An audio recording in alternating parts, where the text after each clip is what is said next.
רעות גן, והיום אנחנו מתמקדים במשהו שהפך ליותר ויותר אופנתי, הגדלת חזה. מה שאנחנו לא יודעים הוא שנשים שעברו הגדלת חזה זקוקות לחזיות מיוחדות. בוקר טוב לאורלי שנהר מ-Woman Only. מה שלומך הבוקר? מעולה. אז לכל מי שעברה ניתוח להגדלת חזה או מתכננת לעבור ניתוח להגדלת חזה, הפינה הזאת מאוד מאוד חשובה, נכון? מסכימה איתך לחלוטין. למעשה, נשים שעברו ניתוח להגדלת חזה הן נשים שכל חייהן שאפו שיהיה להם חזה גדול.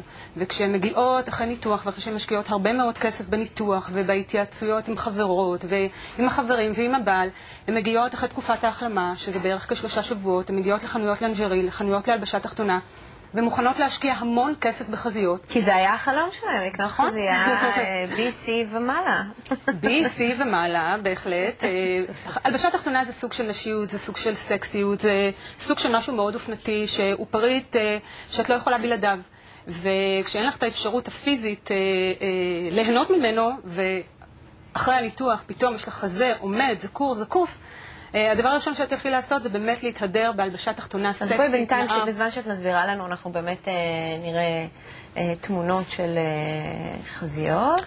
אוקיי, אז למעשה מי שפיתח את הליין הזה זו חברת למיסטר בארצות הברית, יחד עם רופא מאוד ידוע, דוקטור בורודרס מארצות הברית, הוא מנתח פלסטי מאוד פופולרי, מאוד מוכר, ולמעשה זה 10 שנים של פיתוח שנוצרו כתוצאה מממצאים קליניים של תצפיות על נשים שבאו, עשו את החזה, הגיעו לחנויות לנג'רי וטענו לאורך השנים ששום חזייה רגילה לא מתאימה להם. לא מבחינת המחברים, לא מבחינת הכתפיות, לא מבחינת ההיקפים, לא מבחינת הקאפ. וחבל, אם השקעתם כל כך הרבה כסף בניתוח, אבל להרוס. נכון. זה הורס אם אין את החזייה הנכונה. כל דבר נופל בסוף. האמת שזה נכון, כל הרופאים גם בארץ וגם בחו"ל, המנתחים פלסטיים מסכימים שגם על שתל לאחר ניתוח, הקלישאה הזאת שאם עשית ניתוח פלסטי, אז את יכולה ללכת בלי חזייה, היא לא נכונה. גם על שתל וגם על ניתוח פלסטי להרמת חזה או להגדלת חזה צריך לשמור וצריך לשמור באופן תדיר ויומיומי, והתמיכה צריכה להיות תמיכה מושלמת, ולמעשה חזיות רגילות לא מתאימות לנשים עם שתלי סיליקון. באו החבר'ה מארצות הברית, פיתחו פטנט, זה רשום כפטנט בארצות הברית, זה מוכר על ידי ה-FDA האמריקאי, ופיתחו ליין שלם של קולקציה, סקסית, אופנתית, ליום יום, לערב, עם מפתחים, בלי מפתחים. אנחנו יכולים לראות פה את אחד הדגמים של החזייה, שהחזייה מאוד נוחה, היא מאוד גמישה. שגם אם יש לך תפרים עדיין, זה עדיין מתאים. כן, תקופת ההחלמה היא כ3 שבועות, ובדרך כלל הכאבים הם ב3-4 ימים הראשונים, אלה הכאבים ההיסטריים, ולאחר מכן את מתחילה להתרגל, אבל בתקופה הראשונה צריכה להיות עם חזיית ספורט שמומלצת על ידי הרופא המנתח.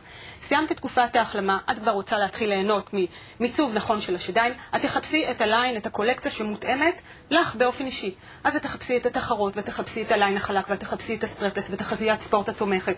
ולמעשה ההבדלים, בגלל שהשתלים הם שתלי סיליקון שהם בדרך כלל זוקרים בצורה עגולה גבוהה את החזה כלפי מעלה, וקאפים רגילים של חזיות רגילות לא יודעות לעשות את זה, באה החזייה הזאת ולמעשה אורזת את כל השתל בצורה מסודרת, תומכת בו בצורה מדהימה להפליא. אז יש את הקולקציה הפשוטה. מעניין אותי אם הגברים ברחו כרגע מהבית, או נשארו בשקיקה לדעת מה את עוד הולכת להראות ולהגיד.